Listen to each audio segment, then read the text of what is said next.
इस पर पहला व्यक्ति कहता है, काश आप जो कह रहे हैं वह सत्य होता, लेकिन दुर्भाग्यवश मैं एक मनुष्य हूं। इस पहले व्यक्ति की इस बात को सुनकर दूसरे व्यक्ति का क्रोध शांत हो गया। वह उस पहले व्यक्ति से कहता है, लगता है तुम बहुत दुखी हो, नहीं तो तुम सौभाग्य की बात को दुर्भाग्य की बात नहीं कहते, क्योंकि एक मनुष्य का जीवन पाना सौभाग्य की बात होती है। मनुष्य का जीवन बड़ी कठिनाइयों से मिलता है और तुम इसे बेकार समझते हो और एक जानवर होना चाहते हो। तब वह पहला व्यक्ति कहता है, क्या आपने कभी एक जानवर को आत्महत्या करते देखा है?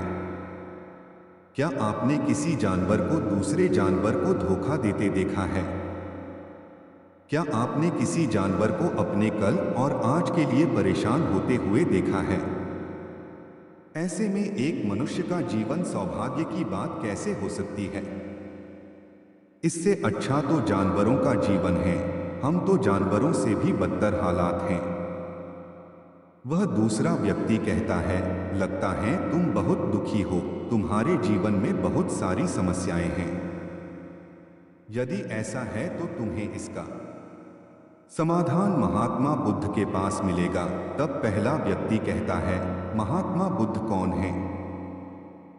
कोई साधु हैं, महात्मा हैं या कोई ऋषि मुनि हैं?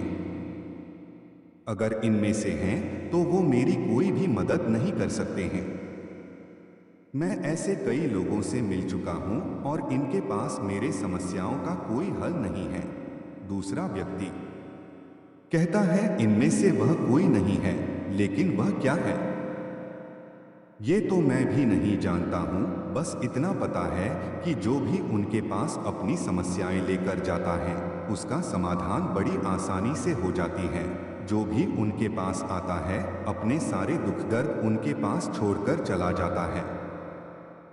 उस दूसरे व्यक्ति की बात सुनकर पहले व्यक्ति को लगा उसे महात्मा बुद्ध से मिलना चाहिए। तब वह कहता है, अगर तुम कहते हो तो मैं उनसे भी मिलकर देख लेता हूं। उनमें ऐसी कौन सी बात है जो वो किसी के भी समस्या का समाधान बड़ी ही सरलता के साथ कर देते हैं? इतना कहकर वह व्यक्ति अगले दिन ही महात्मा बुद्ध से मिलने के लिए निकल गया। 4 से 5 दिनों की यात्रा करने के बाद वह महात्मा बुद्ध के पास पहुंचे। मनुष्य जीवन है अनमोल। जब वह उनके पास पहुंचा तो देखा कि वे अपने शिष्यों को उपदेश दे रहे थे। उन्होंने कहा कि इस पृथ्वी पर उपस्थित हर किसी का जीवन बहुत ही अनमोल है, परंतु मनुष्य जीवन सबसे ज्यादा अनमोल है। इसका उपयोग कर मनुष्य जीवन के उच्चतम श्रेणी पर पहुंच सकता है और इसी मनुष्य जीवन के कारण पशुओं से भी निचली स्तर पर आ सकता है। महात्मा बुद्ध का उपदेश समाप्त होते ही वहां पर जो लोग बैठे थे वह चले गए। उसके बाद वह व्यक्ति महात्मा बुद्ध के पास पहुंचा। प्रणाम करके कहता है, हे बुद्ध, आप कहते हैं कि मनुष्य का जीवन अनमोल है।